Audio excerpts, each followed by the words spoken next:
Simon. Hello. Hey, Simon. Hello. Hey, Simon. It's Skylar. How you doing? Simon. Hello, Simon. What's up, Simon? Hello. How you doing? Hey. Hello. Hey there. Simon. Simon. Hello, Simon.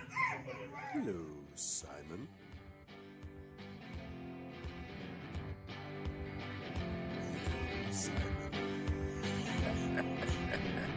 This is Conversations with Storytellers, a podcast of wisdom, thoughts, and folk and fairy tales from our elders. And I am your host, Simon Brooks. A meeting with professional storytellers. I first met Joseph Bruchac through a book called Turtles Race with Beaver, which he had co-authored with his son James. I had read it, fallen in love with it, and wanted to tell it. Couldn't find another version of the tale. So I reached out to Joseph to get his permission, and we had a very long conversation about first American stories, life, and storytelling in particular. Since then, I have seen him tell, we have bumped into each other at various venues, and we've become friends.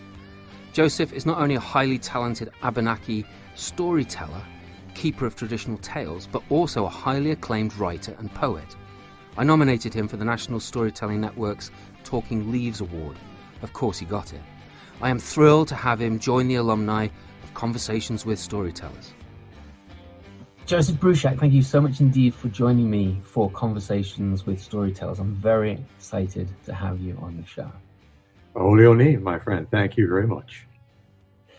I've been a huge fan of your work ever since I was a feral children's librarian for a little while, and I stumbled across, untrained is what I mean by that, and I stumbled across your book about bats, having the bat with the animals, and like, was he a mammal or wasn't he a mammal? The Great Ball Game. Yes, that one. I fell in love with that story, and then I found other books of yours as I was working in the library, and then I started to buy a lot of your books for the library because I loved the way that, as far as I'm concerned, you never wrote a bad story. But I also wanted to have you on this podcast because you are a keeper of traditional stories for the first Americans. I try to be. I let other people decide whether I am or not. Okay. So, you're part Abenaki, right? Yes, my mother's side of the family is a native side. My dad's side is Slovak, and in fact, the name Bruchac means bear person in the Slovak language, which is kind of appropriate because the bears are totem or clan animal on the Abenaki side. We say Abenaki when we're speaking the language, but Abenaki is how people generally say it in English, so I switch back and forth just to try to make no one uncomfortable. That sounds great. And I'll say it again properly so that I should say it properly. Okay, Abenaki. Abenaki. The emphasis is usually on the third syllable from the end, Abenaki, and that's true of most of our Algonquin languages all across the continent. It's interesting the way that language goes, because in Welsh, it's the penultimate syllable that is usually the one that's accented. Oh, yes. So it's interesting the way that different languages have their different accents. Well, the musicality of a language is something that's always interested me. In fact, when people first heard, Europeans, the Abenaki language, they talked about it being as musical as the flowing of the streams and the singing of the birds, which I think is a lovely description. I love that description. That's really nice. So, when you grew up, was your Abenaki language used much? Well, you have to understand, I grew up at a time when many people did not want to be identified as Native American or Indian. My grandfather was one of those. I was raised by my grandparents on my mother's side, and my two sisters were raised by my parents just a half a mile away. And the story of that is in my autobiography, Bowman's Store, so I won't bore you with that right now. Okay. I was much more influenced by that side of my family. That said, I did not hear the Abenaki language spoken except by other people. It was not spoken by anyone in my immediate family. But for some reason, from my early childhood on, maybe because my grandfather was so visibly Native American, dark-skinned, his features, the way he did things was very indigenous, although I didn't know it at the time. For example, he told me his father never struck him. He only would talk to him. When he caught a fish, he would say thank you to that fish. He had a relationship with the land which was very, very interrelational, not just controlling it, but being part of it. And I would realize later in life how indigenous, how native that was, and how he had carried on that tradition without saying he was. But because of that, I would hear the language spoken in places like, for example, the Enchanted Forest, which was a tourist attraction in northern New York. Maurice Dennis Madawilasis, who was a Abenaki and became a very dear friend in later years, ran the Indian village up there and occasionally spoke the language. He'd say, "Kwai kwai, nido bak, hello, my friends." And his house had a little sign over the top of it that said, "This is the brightest place," but in the Abenaki language. So I heard that. I ran into that when I was a child with indigenous people who were being Indian in the only safe place then in the Northeast, off of a reservation, which was in a tourist attraction. And many of the people I met in those years, for example, my friend Swift Eagle, who was Pueblo and Apache, worked at a place called Frontier Town in the shadow of Fort Custer, where he had ran the archery range. And he was a fascinating man who taught me many things. My friend Dahana Dolans, Ray Fadden, a Mohawk elder who became a very important teacher, and his son and now his grandson have illustrated books of mine. He was actually working in a place called the Indian Village in Lake George, and then founded something called the Six Nations Indian Museum in Entree, New York, near Saranac Lake. So as a young person, I did not really get the language. What happened was, when I got to be in my 20s, I began seeking out often the same people I'd met when I was a child in these tourist attractions. And Maurice Dennis Madawilasis actually gave me my first Abenaki language book, which was one he had copied and recopied many times, written by an Abenaki elder who was one of the keepers of the language. There have been 3 different books written by Abenaki people from 1840 until the early 1920s, teaching their own language. So that was my real start with the language with Maurice. And then in my 20s, after I came back from 3 years of teaching in West Africa, and began to dive more deeply into my indigenous heritage. So, wow. Okay. So we'll come back to that in a minute, because that I want to hear about that for sure. So, did you hear stories like your traditional stories from your grandparents? Again, from my grandparents, I heard Adirondack stories. We had a general store and a gas station, actually in that building right now. And downstairs, there was a pot-bellied stove, and people would come at night, sit around the stove, and they would tell stories, tall tales, and they would sing songs. A good friend of mine, who in later life, again, became a very close friend, named Lawrence Older, was called the last Adirondack minstrel, and Pete Seeger learned songs from Lawrence Older. He was a keeper of tall tales and traditional songs, and I learned dozens and dozens of stories and songs from him, often things I first heard when I was a small child, such as the logger's alphabet.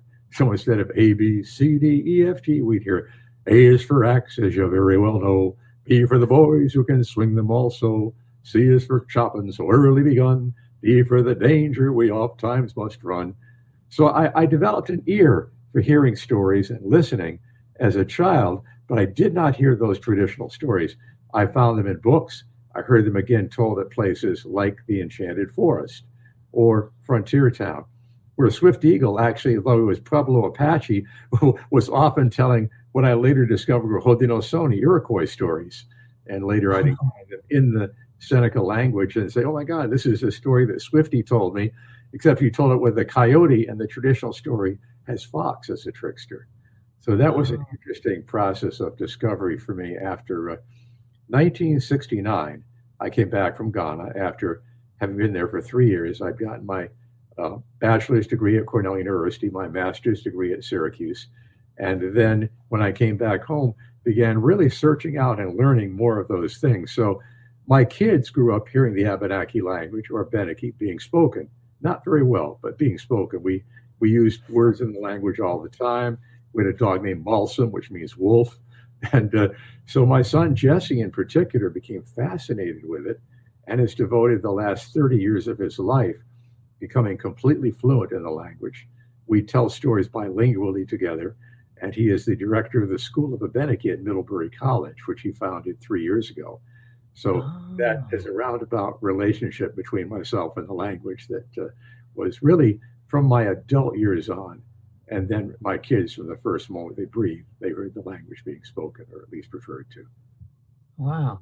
So you went over to West Africa to teach. Yes. So you got your teaching degree. I got my master's degree in creative writing with a minor in English at Syracuse University. I was one of the first people to have a full fellowship in their creative writing program. Oh, wow. This period in 1966, I was very involved. I was involved in the civil rights movement, marched with Martin Luther King. I was involved in the peace movement, read poetry against the Vietnam War with my friend Robert Bly. And I was determined to do something positive at that time when the world seemed to be full of nothing but, literally murderous actions on the part of major governments, including, of course, the United States and Vietnam. So I had always been fascinated with Africa and African culture, had friends in both Cornell University and Syracuse University who were from Africa. And my wife, Carol, was also very interested in that. So we volunteered for a program, not the Peace Corps, it was called Teachers for West Africa. I applied to the Peace Corps, and they wanted to send me to Brazil 6 months before I finished my master's degree. So that didn't work out. That's not going to work. So this other program, my sister Marianne sent me a clipping about it from the Cornell Daily Sun. I was then at Syracuse University, and we applied and were accepted first for Nigeria. But because the Nigerian Civil War was going on, we couldn't go there. And then Ghana opened up because Kwame Nkrumah, who was the Pan-Africanist leader of Ghana, had been overthrown in a coup, and they were now allowing Western teachers to come in. So we ended up going to Ghana, a country that I will always think of as a second home. And that's incredible. And of course, it's the home for Anansi the spider as well. Oh, yes, I heard Anansi. They would call him Yi in the Ewe language. And same story, same character. And I was very fortunate because at that time, I had not realized how bad the war in Nigeria would be. And I had the luck of being in a country that was free of warfare, that was very progressive, very focused on education. Ghana had at that time 3 universities for a country of 8 million. That's pretty amazing in West Africa. I was teaching secondary school, and those 3 years were very important to me. In fact, I'm in touch with the Alumni Association for the Kata Secondary School. It's the 60th anniversary of the school, and I just finished writing an essay and sending them copies of some of the photographs I took while I was there in Ghana. Oh, that's amazing. So what I didn't you talk about you marching with Martin Luther King and all this kind of stuff. It's like I had never, ever pegged you as being old enough to have been at these places. Yeah. Well, I am 80 years old now, Simon. So, well, yeah, I had no idea. I thought you were like, I don't know, in your late 50s, 60s. I don't know, something like that. Sure. I'm rubbish at that kind of stuff. Well, I think so too, but I'm prejudiced. No, right. So when you were in West Africa, did you see many storytellers over there, and did that influence you or like awaken something inside you? Or? It really influenced me deeply in more ways than I can describe. But I'll just say that first of all, storytelling is a way of life in West Africa, and then I discovered how much of a parallel it was to traditional Native American storytelling. I would hear the storytelling in the language and in English. And I also became acquainted with and quite close friends with a number of African writers. A man named Kofi Owunor, who was a Ghanaian poet and a well-known African writer, became a very dear friend. I'd later published 3 of his books when I started a small literary publishing house when I came back to the United States. Or at one point, our Greenfield Review Press was the leading publisher of African poetry in the world. That was kind of not hard to do, do a dozen books and you're way ahead of everybody else except for the African Writers Program in England. And then another person who became a very, very dear friend whose books I taught was Chinua Achebe. And Chinua was one of the great writers of West Africa and became, as a matter of fact, one of the advisors for my PhD years later. Chinua's really? Things Fall Apart is a book I think everyone should read.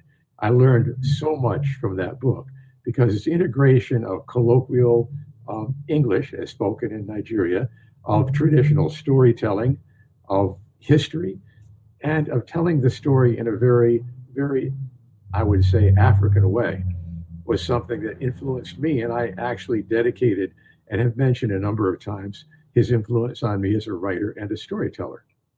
Huh. I have to look that book up. Things Fall Apart. Things All fall. right. Yeah.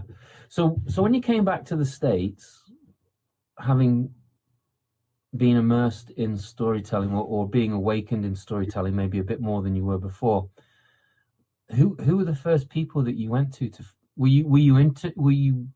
Did you start collecting when you came back over here? I began working with native stories, traditional stories, and I felt my kids had not, they should have what I had not had, which was an immersion in our traditional culture and our way of thinking and our histories. Because as a child, every book I read that was for a kid that had anything to do with Native American people tended to be prejudiced, tended to be incomplete, tended to be inaccurate, even tended to be racist. Nine Little, Ten Little Indians, that kind of stuff. Indians were seen almost as inhuman. There were only two kinds of Indians: the vanishing noble savage who was doomed to extinction, or the evil murdering redskin who was, shot by John Wayne in some movie. So you had to understand that was what I grew up with, and I knew it wasn't the reality. Even as a child, I recognized that. Maybe because of who I was raised by. My grandfather, in fact, my grandfather Jesse was so dark skinned that sometimes people used the N word when they referred to him. And when I was at Cornell University, interesting story, I was on the wrestling team. I was the varsity heavyweight wrestler for 3 years. And my grandfather came out to visit me, to see me in a wrestling match. And he brought with me my two best friends, David Phillips and Tom Furlong. Tom Furlong was Irish American, red haired, light skin, blue eyes. And David Phillips was a very dark skinned African American. He and I had been on the wrestling team together, and he was a real good buddy of mine. So my grandfather stayed in the dorm with me with my two friends and introduced them to everyone as my two brothers. And people looked at me, they looked at David, they looked at Tom, they looked at my grandfather, then they looked at me again. And the interesting thing about that is Cornell University has 52 fraternities at the time. And when fraternity rushing came, when they visit people to invite them, freshmen to visit their fraternity, nobody came to invite me. There were no African American fraternities. There were no African Americans in fraternities at the time. And only one invited me. And it was because I was on the wrestling team, and the person on the wrestling team who was the heavyweight wrestler who I worked with knew me. And I had told him that story because I thought it was so funny. So he told everybody in his fraternity, hey, Joe's not really a Negro. He's really white. I had no idea until years later that that was what had happened. But that to me, really was a lesson, I think, in prejudice and in people not seeing you as who you are. Yeah. Anyway, getting back to the original question, I wanted my kids to have a fuller education than I had. So I began telling them traditional stories. I told them Abenaki stories. I told them Haudenosaunee stories. Some were ones I'd learned from Dahana Dolan's Ray Fadden, or from my friend Maurice Dennis. Some of them were ones I looked up and found that had been written, and then felt the written versions were not complete or correct, and checked it over with people I knew who were native. I began telling my own versions. And I got to know more and more people who were storytellers. I can't say I had any mentors when I was beginning to storytell. I really was on my own. And I did have people I learned from, but I had no storytellers I was copying or apprenticing with. I was just out there doing it. And at one point, a friend of mine named John Gill, who founded something called New American and Canadian Poetry, and then the Crossing Press. John was publishing first cookbooks and then books of poetry, and then wanted to publish children's books. And he approached me and said, I've seen the things you do with your two kids, Jim and Jesse. Have you any traditional stories that you tell them? So I began writing down some of the stories, but the way I wrote them down was I would ask my son, Jesse, to tell them back to me, how he remembered them, to see if I'd gotten across. And then the versions I wrote down really were based on our dialogue, my kids and myself, about the stories I was telling, so they would be memorable and work for them. My first book of stories, 76, was called Turkey Brother and Other Iroquois Stories. And that was based on traditional Seneca stories, which I researched and heard, and had a number of sources. For example, Arthur C. Parker, who was himself of Seneca heritage, had written down a number of these stories. Although I did versions of my own, I tried to make them more colloquial. and the way the language sounded to me. And I learned later that they really were effective because many of my Seneca friends began using those stories.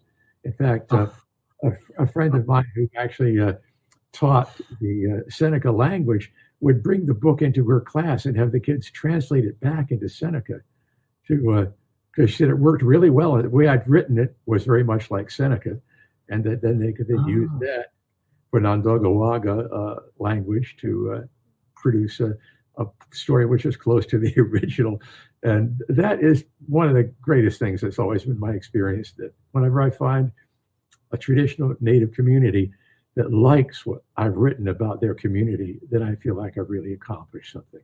And by the way, whenever I write a book that is not about either Abenaki or Haudenosaunee people who have all these continuing relationships, I always turn to tradition bearers and tribal historians, have them review whatever I write, offer their information to me. And that was true for a novel of mine called Code Talker about the Navajo War II. I worked closely with Navajo code talkers, with people who teach the Navajo language, with Navajo historians. And therefore, every page I wrote was reviewed from about 4 different directions before anything ever showed up in print. This has been my process for storytelling. I should say that I discovered early on I had an incredible memory. I loved reading poetry. And my grandmother was a very literate woman, had a house full of books. There are a lot of them are still downstairs in this building. And I would pull them off the shelf when I was like 3 or 4 years old and try to read them. And I began memorizing poems when I was 5 or 6 years old from a child's garden of verses. So that memorizing poetry became something I did naturally, and hearing a story would stick with me. I could hear a story once, and I would remember it pretty well twice, and I would have it down. And that kind of experience, that kind of memory has served me very well throughout my life. Yeah, that's amazing. So when did you start collecting stories from other First American people? Well, I'd say probably it began when I was in my late 20s after getting back from West Africa. And I was visiting, again, those people I had known as a child. I became very close friends with my friend Swift Eagle, and knew his family quite well and still connected with his family. And he and I would spend hours sitting around and talking. He would be sharing with me all kinds of stories, including traditional stories and real stories. I mean, real, in fact, they happened to his real life. For example, he was a movie Indian and worked with Jim Thorpe. I learned all kinds of stories about Jim Thorpe from Swift Eagle. And years later, I've written 3 books about Jim Thorpe. I would be involved in a documentary film I co-authored and produced called Jim Thorpe, World's Greatest Athlete. It was on PBS about 7 or 8 years ago, maybe longer. And his son, Jack, was telling this story. He said when his dad was in the movies, he was in a movie called They Died with Their Boots On, starring Errol Flynn as Custer. And Errol Flynn was a really mean, nasty man, not a good person at all, but very vain. And Jim Thorpe was with a group of the other native extras, and one of them said, "Hey, Jim, can you still do that thing with a sledgehammer?" Now, Jim's in his late 50s. Jim said, "Well, I think I can." So they handed him a 12-pound sledgehammer. He took it in one hand. By the end, he held it out as far as he could. Then he leaned his hand back and touched his head with a sledgehammer head. Now, that's almost superhuman to do that with a 12-pound 12 pounds? Oh, my gosh. So Errol Flynn was walking by. He saw, I can do this. Grabbed the sledge, bonk, hit himself in the head, raised a knot. They just stopped filming. So that later afternoon, all the movie Indian extras were next door at a place called the Brown Derby, a little restaurant across from the Paramount lot. I think it was Paramount. And they were drinking at the bar, and who walks in but Errol Flynn, still in costume, wearing the buckskin and the little bandana and the hat. He has his goatee. And he sees Jim Thorpe. And Flynn was known for sucker punching people, or he would, get in fights with people, and everyone who was in the movie was told, whatever you do, don't ever hit Mr. Flynn. You fall down, let him beat you up. So Flynn thought he was a tough guy. So he saw Jim Thorpe with his back turned, walked up to him, cocked his fist, and threw a punch at Jim from behind. And Jim went and knocked Errol Flynn out cold. Looked down and said, Custer's stuff is still weak. So Jack told that story. That story is in that documentary film. But when he told it, and when he finished, I started laughing. I was laughing and laughing. He says, Joe, what's so funny? I said, Jack, I got to tell you, I heard that story 30 years ago from my friend Swift Eagle, who was one of the Indian extras and saw it happen. And Jack said, you mean it really happened?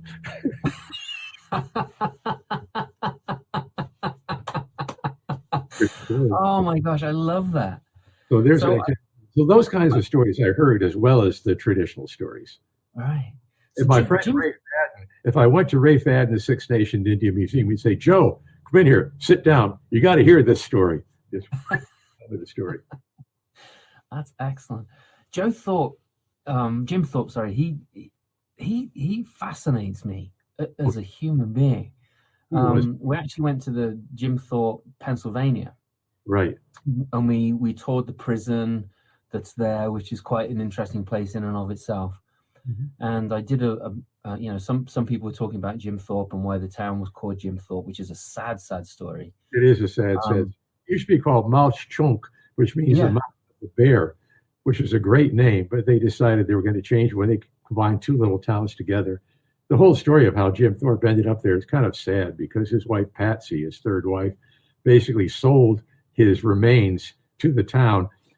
He was getting a traditional burial in Oklahoma, and she came swept in and grabbed the corpse with a group of men and a sheriff and took it away while the burial was halfway through. So many people in his family and others to this day think that Jim should be returned to Oklahoma.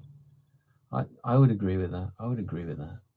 One of the stories that I heard was that when the Olympic team was sailing to Europe, I think it was for the Olympics, and they were all training on the boat that they were traveling over on. Yes. And Jim Thorpe was sitting in a deck chair. That's right. Yeah, and people would come up and say, "Why aren't you training with us?" And he's like, "I am training." And they're like, "You're just sitting in a chair, mate. Why aren't you getting up?" He's like, "I'm visualizing me winning," and he was visualizing everything that he was doing. He said, I'm doing the high jump right now. Words. And in fact, that idea of visualization was something that only became part of, modern thought in recent years, but it was very much a native way of doing things. You would see something and then you would visualize yourself doing it. There's a story about a guy on Jim's team who was also Indian, who had never kicked a field goal. When the field goal kicker got hurt, he said, I've watched people do it. Let me try. He went out and kicked a field goal. No problem, just by having seen it and thought about it. That idea, Jim actually did do a lot of training. He did run on the ship. He did train. He didn't just hang around the deck chair. But that was an example of a way of doing things, which is very, very native and which is actually very effective. The idea of seeing someone and then thinking of how they do it, and then doing it rather than studying it in a book or taking a class is very much a traditional way of doing that kind of work. Yeah, and I think that it's a more natural way of learning as well for a lot of people. I know that when I started recording my own stuff, the person that recorded my first CD, I wasn't able to watch what they were doing very much, other than setting things up in the room. And then other people, when the second guy that recorded me, I very much watched what he was doing and asked questions. And the third time I was like, can I try doing this? And he was like, yeah.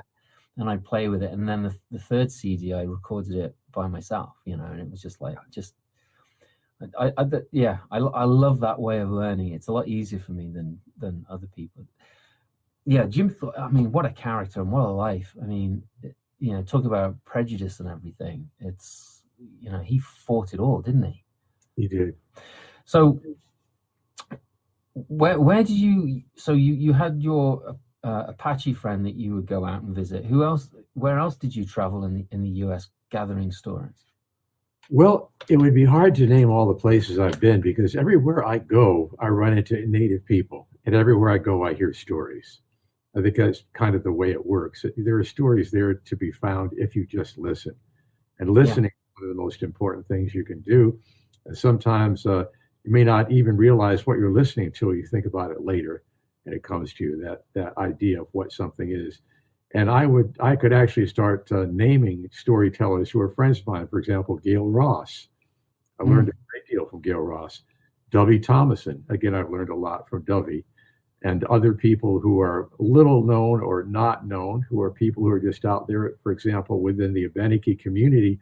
Stephen Laurent, Atian Lolo, is an elder who taught me a great many things. And his father was actually a chief, Joseph Laurent, who actually wrote a book about the Abenaki language and going back decades. And there were people that were elderly who became very good friends of mine and who would tell me stories, and I would listen to them. They were not traditional storytellers. And for example, I would credit my friend Dewasenta, Alice Papineau, who was the head clan mother of the Eel clan on the Onondaga Reservation. When I was a graduate student at Syracuse University, I used to ride my Harley Davidson motorcycle to the reservation and sit around in the little trading post, as they called it, which was a store that her mother and she ran, and just sit around the stove and listen to them tell stories and talk. And I just would be there listening to them. This was back in, actually, that was 1965, even before I went to West Africa. So wow. I always have had that affinity for and interest in. And when you are quiet around elders, it's amazing what you can learn. I have a friend who has passed on now, going back Chiltowski, who was a Cherokee wood carver and elder on the Qualla Boundary Cherokee Reservation down in Cherokee, North Carolina. And I was at the Wolf Trap Festival with him and his wife once, and they were selling things at a booth. And across from me, there was a man carving a totem pole. I said, that's really interesting. And going back, so why don't you go over there and watch, see which thing learned.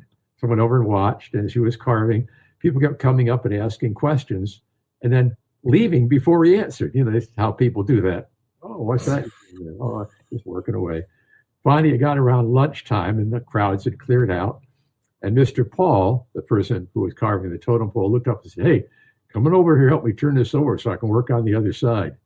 So I helped him turn the pole over, and he began telling me stories.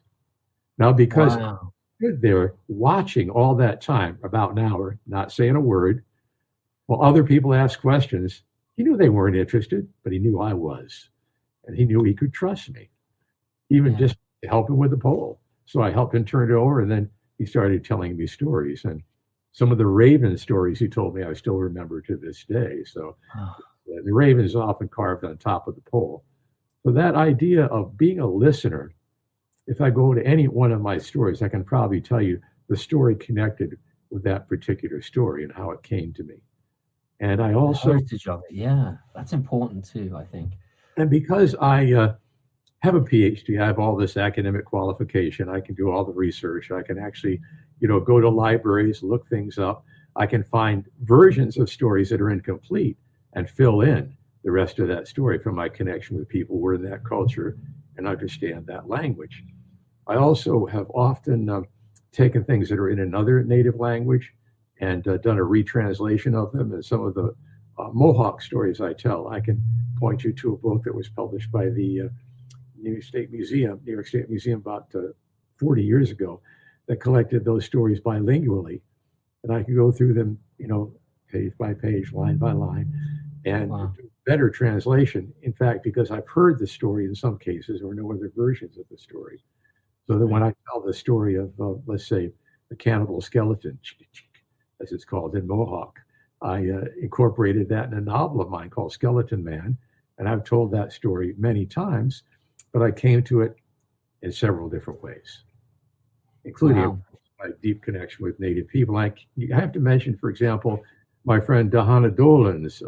I mentioned, Ray Fadden, but also my friend Tom Porter. I just recently published Tom is a Mohawk elder who tells the story of the Peacemaker.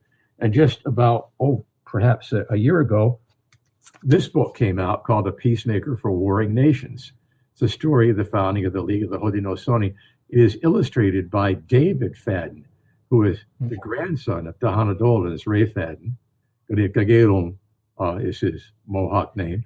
And this is based on the telling of the founding of the League of the Haudenosaunee, as I've learned it from a dozen different indigenous Mohawk and other Native people over the last 40 years.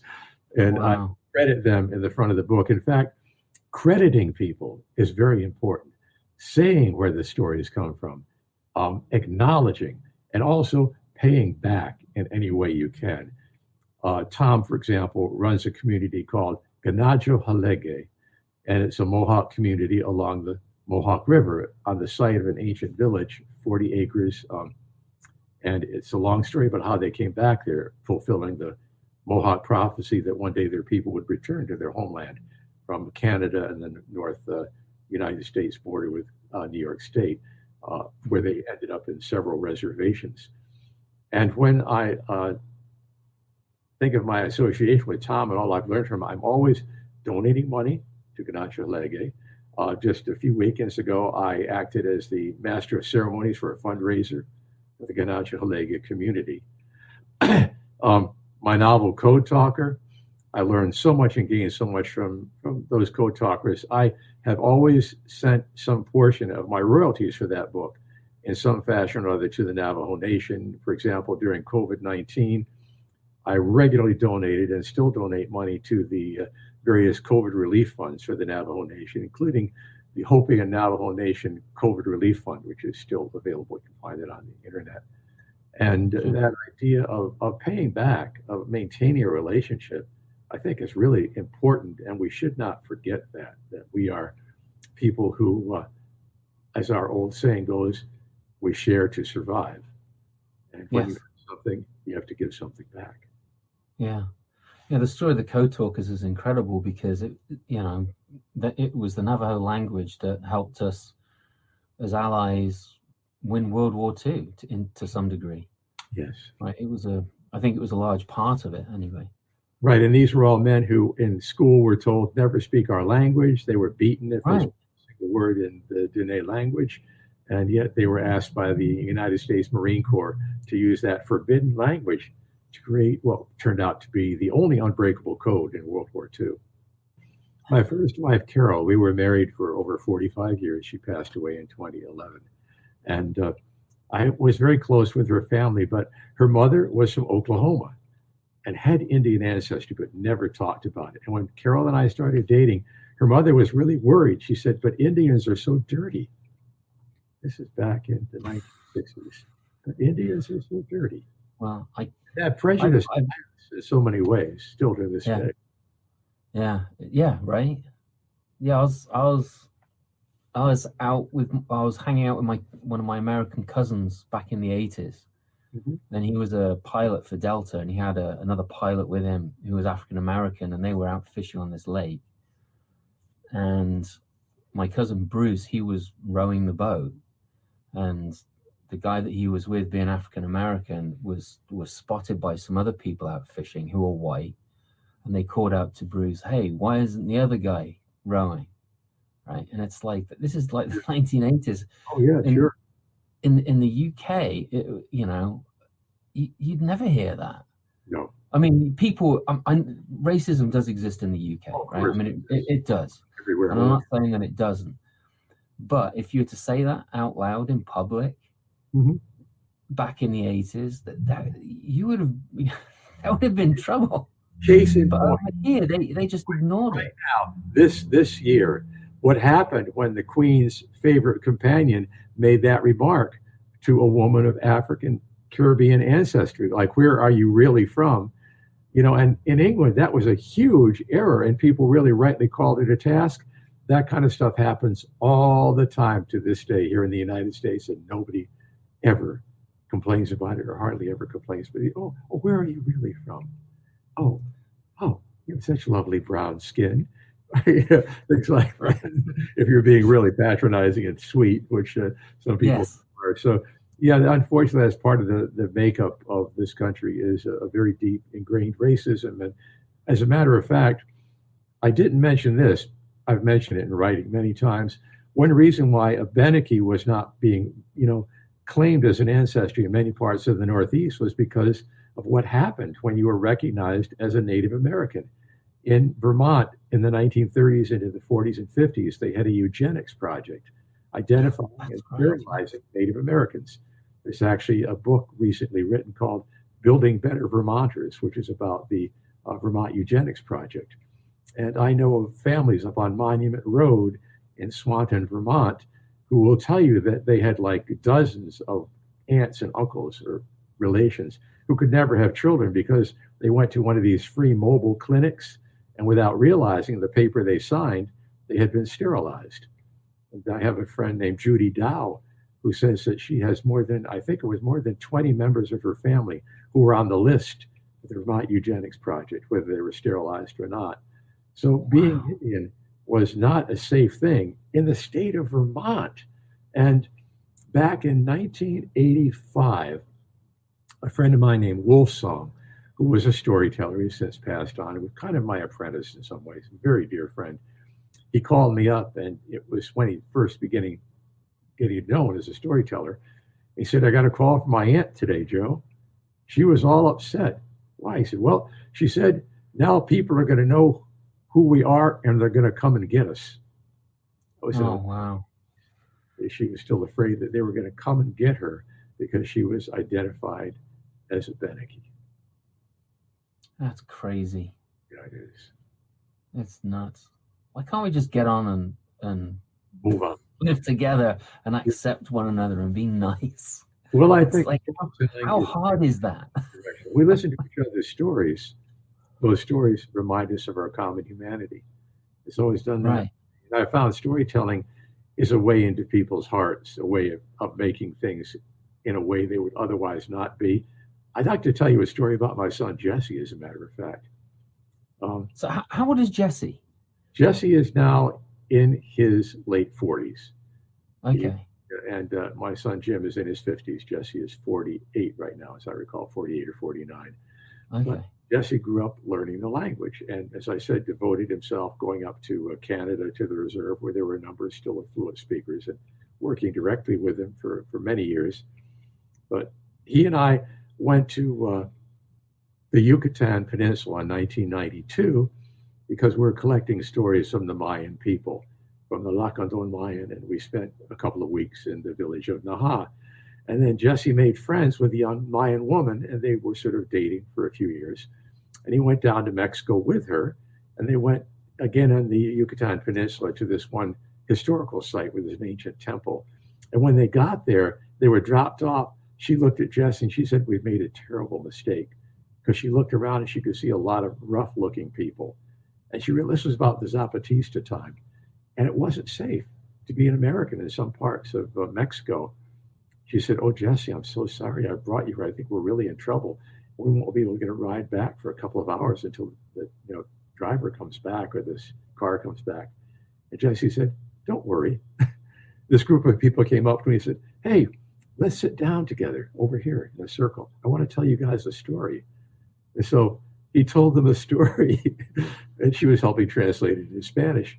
And when they finished, everybody was smiling. They shook their hands, patted him on the backs. And it was Jesse, and his friend walked away. She said, "You could go anywhere with stories, couldn't you?" I said, "Well, Yeah. I hope so." I hope so too. Yeah. So you've written a ton of books. Well, I can't even. It's got to be close to over 100 by now. It's over 180 now. Oh, over 180. Okay. Some of them are very small, very short. Oh, right. But some of them are quite big, right? And and you've done poetry collections. You've edited poetry collections as well. Because I have one of those the survival book of poetry. Mm-hmm. Do you still write poetry? I certainly do. I've actually got 2 or 3 unpublished poetry manuscripts. I write poems and publish them in magazines all the time. I've been focusing so much on my writing for young people. I have not stopped. I'm still writing things for all ages. For example, I write science fiction. I've had stories published in the magazine of fantasy and science fiction a couple of times in recent years. I did not know that. A collection of science fiction fantasy stories that hasn't yet been published. But I have a book that just came out this December. It's called Voices of the People. And each story in the book is a poem about a different Native person who should be known, beginning with the peacemaker 1,000 years ago and ending up with Wilma Mankiller. And that just has been published by Raycraft Books. And it's the most beautiful book of mine I've ever seen done, because it has every poem is faced by a contemporary native artist, some work of beautiful, which has some relationship or maybe not to the poem. And it's all done on colored paper in its large format. And it's called Voices of the People. And that's all poems I've written within the last couple of years. But they say it's already sold out, the first printing, and now they've done a second printing before it's been delivered to stores. Just pretty cool. Wow. That's so amazing. Was it crowdsourced or anything like that then? It was just, basically they were publicizing it in their normal way on whatever media they use with the publisher. And it's gotten such good reviews. It actually has gotten 3-starred reviews and has been chosen as the best poetry book of the year by a school library journal, and best middle grade book of the year by Kirkus, as I recall. Nice. That's excellent. That's so good. Congratulations. Lots of exciting poetry. So when you said at the very beginning of this interview that when you hear a story, you've pretty much got it. If you've heard it twice, then it's absolutely locked in there. Mm-hmm. And a question that I often ask storytellers is, what's your process? And you've also talked about throughout this interview is like hearing different variations of the stories, the different versions of the stories mm-hmm. from other storytellers. So when you come across a story that you want to tell and want to share, tell me about that process, like how it starts and how it ends up, and what the process of that life of that story is, if you can. I have to say it's pretty organic. It's not like I practice it in front of a mirror, which is a good way, by the way, to practice stories. Mm-hmm. I don't go out and tell my story to a tree, which is another good way of learning to tell stories. It just seems to happen. And I'm not sure how it happens or why it happens, but it does. And as I tell the story, I'm not seeing the entire story in my mind as I tell it. I'm following the story and letting the story lead me to the place it's going. So I don't think ahead. I just trust that the story is there for me. I've described it as being like a walk on a familiar path. As you walk along that path, you know where you're going, you know where you're going to end up, and you see things along the way. And as a storyteller, you sort of describe them or let them describe themselves. And then you end up at that place that you were heading. So there is a circularity to it and a natural process. And I have often told people it's important to listen to your own voice, to hear yourself tell the story. And I have occasionally recorded stories and listened to them to see how I sound, but now I don't do that anymore. I just sort of trust the story. As my friend Kevin Locke, who is a great native storyteller, says, have faith in the story, trust the story, and the story itself will take you along. I think of the story as a living thing who is a mm-hmm. companion with me when I'm telling it. In fact, many of our stories we don't tell in the summertime. We only tell them in the winter. And the saying is that in the summertime, our stories go north and sit around a fire telling stories telling themselves actually to each other. So if you think of the story as a living presence, I think that helps. If you trust the story, have faith in the story, I think that helps. You think of the journey of the story or live the journey of the story as you tell it, I think that helps also. And when I write a story down, I don't do much revision. I tend to write it down, then go back and reread it. And pretty much the story is complete as I've written it down that first time without my having to go back and do any rewording or reworking of it. That's pretty awesome. Yeah. I've never been that lucky.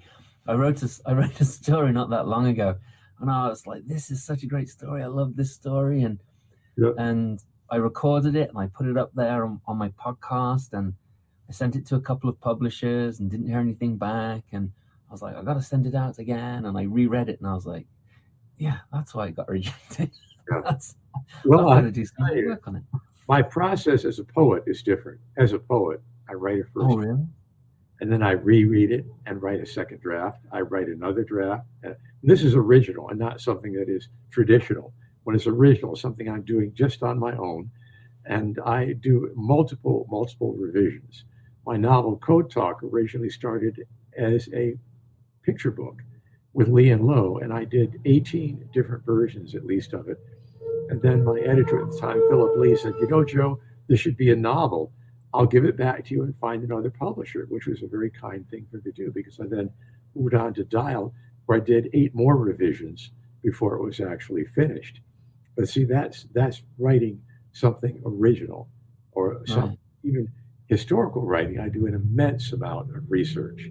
And because of that research, sometimes the stories I tell, I think, come easier because I've researched and learned and know more about the culture the story comes from than just having read it once or heard it once. In fact, I remind people, if you're telling a story that's not from your culture, don't tell it just based on the first time you've heard it or the first time you've read it. Research that culture. Learn about that story from people who are in that culture and who are not just the average person who's, let's say, you're British, you must know everything about England. No, sure, to someone. And I know the Queen. Yes, exactly. Who knows exactly precisely that story and what it's about, rather than say, oh, British person, you must tell me all about England's entire history. Of course, you probably do a better job than most Americans could, but you know what I mean by that. So that idea of immersing yourself within the culture as far as possible before telling a story from that culture, so it becomes of the culture, not just from the culture. Further, my recommendation is that you learn your own roots first, deep roots in your own experience, your own family, your own ancestry, your own place. Then you can reach your branches out to others who have different roots and different relationships and have created what they are from who they are, so that therefore what you do has that kind of authenticity. Right. I'm a big, I totally agree with that. And I'm a big believer in that myself. I think you got to dig deep, certainly deep. with those stories that aren't your own culture. Well, Alexander Pope said, drink deep or not at all from the Pierian spring. If you're going to draw on something, go deep. Don't just go on the surface. Yeah. A little knowledge is a dangerous thing. It's what everybody always quotes, but I always quote, drink deep or not at all. From the Pierian. Yeah. So I have to. I like poetry memorizing, by the way. I can't memorize poetry. I cannot do. Or there are some things that I do or have memorized, but it's a slog for me. I can't do that. Well, I memorize poems in other languages. I love Rilke, for example. Frühling ist wieder gekommen, die Erde ist wie ein Kind, das gedichtet heißt. Spring has come again. The earth is like a child who knows poems. I just really have always had this thing for poetry, and I actually drove my high school English teachers crazy, because they'd be reading a poem from the book up front, and I'd be reciting it from memory in the back, usually a line or two. Joseph Bruchac echo. You're right. All right, I have to ask you this question, and it's a question that that you and I, it was actually our very first engagement was on this topic. As a European, as a youngster, I fell in love with the idea of first Americans, Native Americans. And as I got older, I did more and more research about the cultures that are right across this country. I read a ton of books. I did get to see some first Americans who came and visited the UK and hear them talk and all the rest of it. And so I have a very deep respect for the culture across the country. And I also know, which I didn't know when I lived in the UK, is that some of the first American peoples don't like their stories being told, right? And I totally get it. When you think about the genocide that has happened to the first Americans and the culture, the pillaging of the culture of first Americans. But for you, as part first American, how can you explain that to someone that might not understand that whole thing? Well, I think it's easy to understand if you recognize that Native people have been often seen as stereotypes. They've been seen in simple two-dimensional terms. the stories have been mistold and have been stolen. The culture has been stolen. Now you're stealing our stories. So that idea of basically being protective of your culture, wanting it to be represented properly, and wanting it to be neither stereotyped nor presented from the point of view of, oh, poor Indians. I feel so sorry for you. What can I do to help you? And I have to quote Henry David Thoreau, one of my favorite American philosophers, paraphrase. He said that if someone is coming to your house with the intention of doing good for you, leave by the back door. So there is a bit of that too. So how can we give back? So I think that it's having a question of having a real relationship with a story may not be possible, and wanting other people not to tell your story because they'll mistell it or they'll misuse it or they'll just plain steal it and make money off of it, which is something that people often think. They don't realize that most storytellers are not making a lot of money, but they often see the monetizing of everything else in American culture and don't want to see their culture monetized by non-Indigenous people.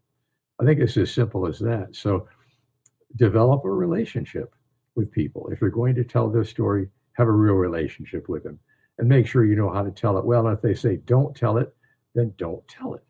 Don't think you can just sweep in, oh, this is such a lovely story, I'm going to tell it. I can give you an example of that. I won't mention who it was, but a really good storyteller who's a friend of mine called me up very excited because she had turned my story, The Wind Eagle, into a rhymed poem.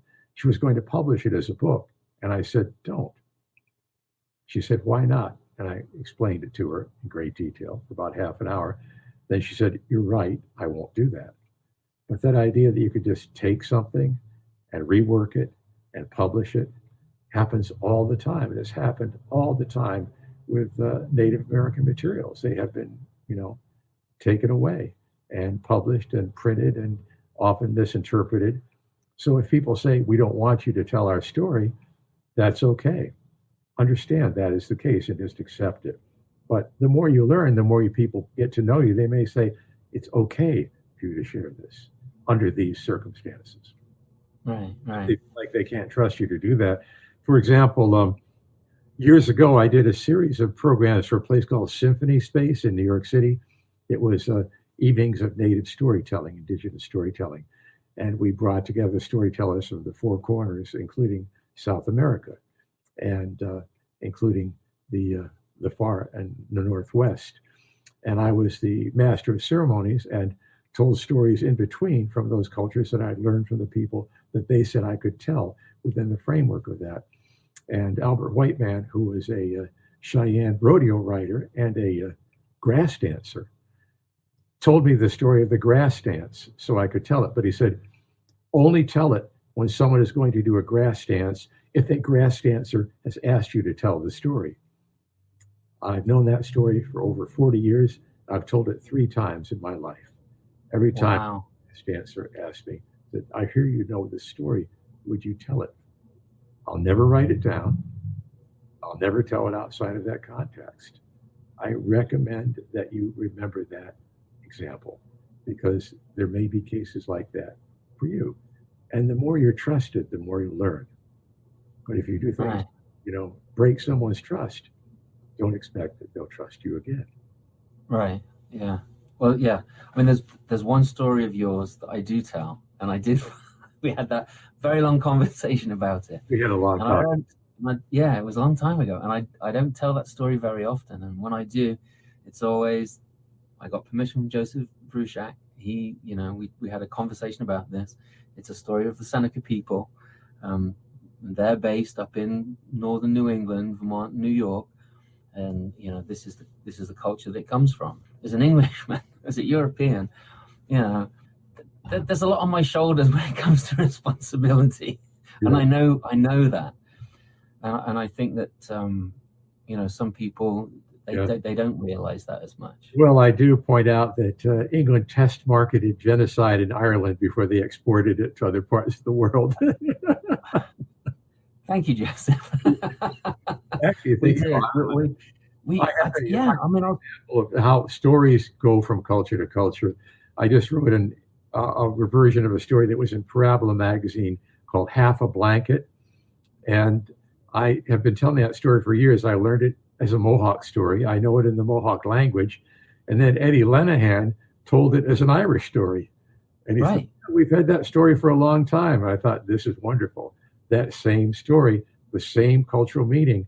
Here it is in a European culture. Here it is in an indigenous native culture. See how many things we have in common. I think that's one thing you and I have, Simon. I think we have so many things in common.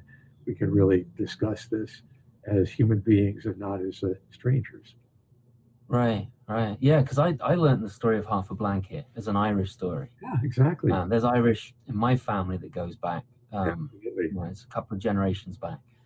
And it's, I didn't even know that I had Irish in my family until my dad and I in Wales, actually, ironically, we're driving through, that's where my dad lives. He was born in the north of England, now lives in Swansea, South Wales, and we're driving along and the radio's on and all these people are being, this story that is being told on the radio, that all these people are being dragged from their homes and they're being beaten up by the police and these dreadful things are going on. I said, what is this about, Dad? Is this like about Africa or something? And he said, no, this is about the Irish in London. And I was like, what? Really? And he said, yeah. And did you know that there's Irish in our family? And I was in my 40s when I found out. Yeah. That's right. And I bought these green wool pants, these like hunting pants, and I wear them with suspenders, as you call them over here, braces, because they're more comfortable that way. And my daughter, she says, oh, is this the Irish farmer look that you go for? That's great. Yes, thank you, darling. That's exactly what I'm going for. Sweet.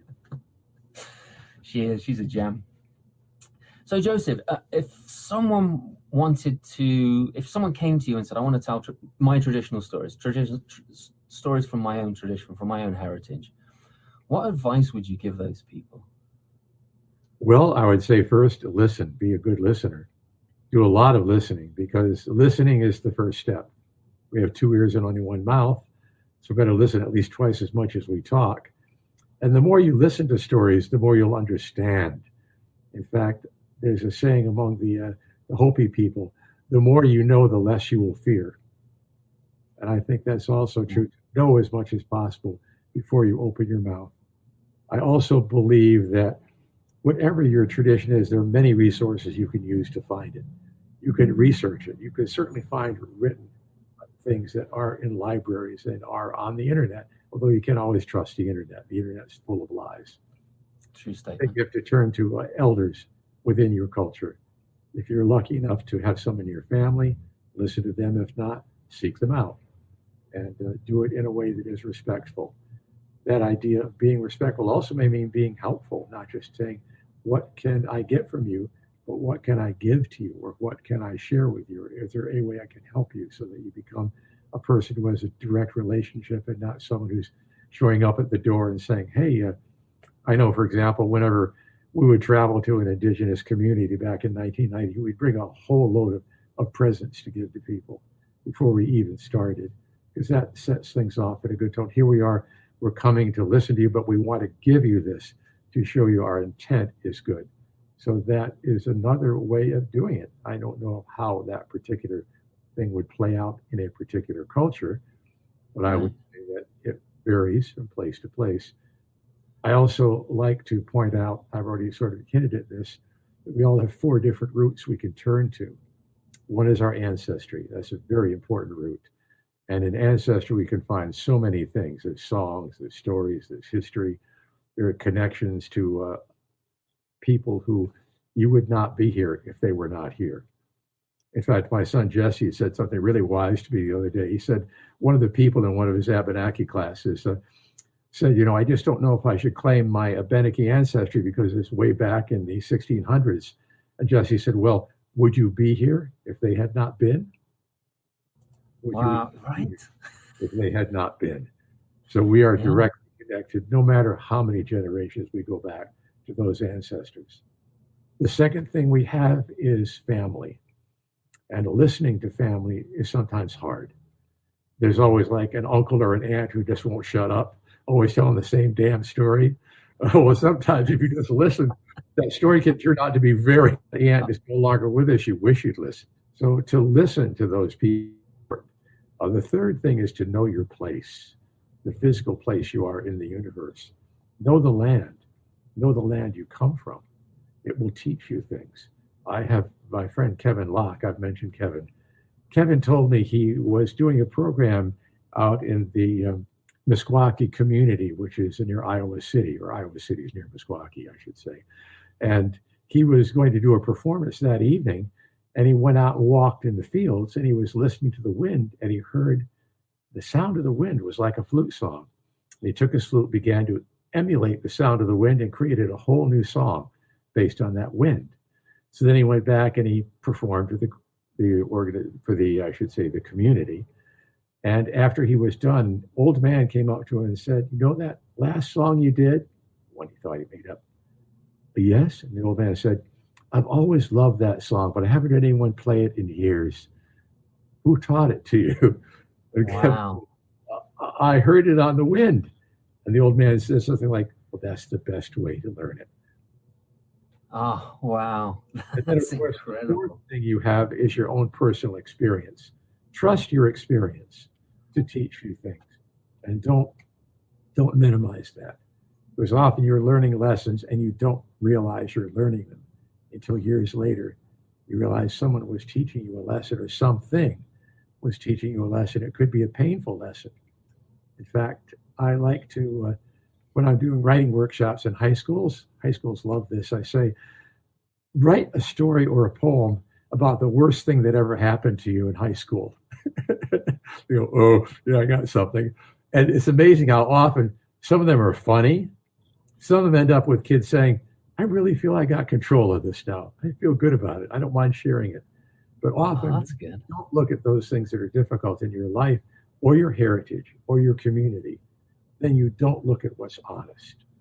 And I think if you're trying to do something that represents your own background, indigenous or otherwise, that you have to go to those four roots, and you have to really go deeply with them. And you have to understand that it's not a quick process. It happens over a long period of time. I was once approached when I was at a powwow. I was selling some things, and a person came up and said, "I want to learn to be a medicine person, or medicine man." And I said, "Well, I can't teach you that. What I know is just for my family. But I know a person who is a medicine person who's getting on in years, and she could really use some help. She could really use someone to help her around the house and to help her with things and help her gather plants and do other stuff. And she'd love if someone could come on as, an unpaid apprentice, and then you learn a lot." And this person said, "Oh, I'm looking for a weekend seminar." And I said, "Life is not a weekend seminar." No, it's not. We kind of wandered Yeah, Life especially if you're gathering herbs, Yeah. right? I mean, and learning how to administer them. You're there, and I would, for example, I'd be hanging around my friend De Wasenta's little store in Onondaga.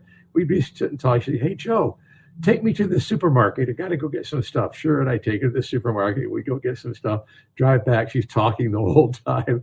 And in the middle of it, she's telling me stories. I'm just, being her friend. But she said, "I want to tell you these stories because kids in our community are not listening to them right now. And I want you to be able to give them back to them in the future." And I've done that in a number of occasions. I mentioned my friend Maurice Dennis Madawilasis. And his daughter, Andre Newton, is a very talented wood carver and learned carving from her father. But every now and then, Andre will call me up and say, "Hey, Joe, what did my dad tell you about this?" And I say, "Oh, okay. He told me blah, blah, blah, blah, blah, blah, blah." And she says, "He said I should turn to you one day because I'm not listening to him." I said, "Thank you very much." They go, "Okay." That's amazing. I love that. All right, I got a very silly question for you, and this will be my last question because I really appreciate you giving up your time to do this. Last question is it's a three-part question. What's your favorite breakfast? Where would a favorite place to eat that breakfast be? And who would you be eating it with? Well, I tend to eat very little in the morning. I just take some watermelon, put it in a blender, and then I have a watermelon drink. and then I usually go for a walk. And I think probably my favorite place to have that would be sitting under the big pine tree behind our house. We have a huge pine tree, a couple 100 years old. It talks to me all the time. There's beautiful music in that tree. And I think that idea of sharing something with nature, of sitting out in nature and taking what it gives you, that's the best breakfast of all for me. The tree would be your companion. That would be who you'd be having breakfast with. Yeah. That's excellent. I love that. Joseph Bruchac, thank you so much for spending this time with me. I highly recommend our listeners go and find your books in their local brick and mortar bookstore. Yes. Absolutely highly recommend your independent. Oh, and you actually got a Talking Leaves award for your writing, didn't you? I did, yeah. I have a bunch of stuff. I call it my wall of ego behind me with various awards I've got. Well, I'm glad you have a wall of ego. It's because you're a gentleman that seems to have none. So it's good to know that it's behind you somewhere. It's behind me back there. Well, thanks for doing this for me, Joseph. I really appreciate it, and I hope that we can actually see each other face to face soon. Well, as we say, kina, takita, listen and see. Listen. Take care, Joseph. Bye. There was so much else I wanted to talk to Joseph about. He is such a gentleman. Seriously, find a book of his and read it. He has, in my opinion, never written a bad book. From picture books to young adult, it's all worth reading. If you enjoyed listening to this podcast, be sure to check out other episodes. And if you think I should interview a certain folk and fairy tale, myths and legends storyteller, then send me an email. Let me know. You can find me and my work on Facebook, Simon Brooks Storyteller, on my website, simonbrooksstoryteller.com, and Instagram, Simon M. Brooks. Diamond Scree? Yep, that's me, the English fella and storyteller. Shout out to Chris Jett for creating and recording and letting me use the wonderful music that he created for my podcast. His band is called Blackpool Mecca. You can help this podcast, keeping it alive, by supporting my craft and becoming one of my Patreons and paying anything from $1 for an episode you might have enjoyed to a regular monthly subscription. In return, you get extras, early releases, and exclusive content on my work. www.patreon.com/Simon Brooks. If you can't join my wonderful tribe of patrons, then help me out by doing something you can do. I would be very grateful if you were to leave a review on Podbean, Stitcher, Apple Podcast, wherever you found this episode. It won't take long and it helps, not just me, but others find and enjoy this podcast. Thanks again for being here with me. I know there are a lot of other places you could be, so I appreciate it. Until next time, be healthy, be happy, and share the stories you love. Cheers.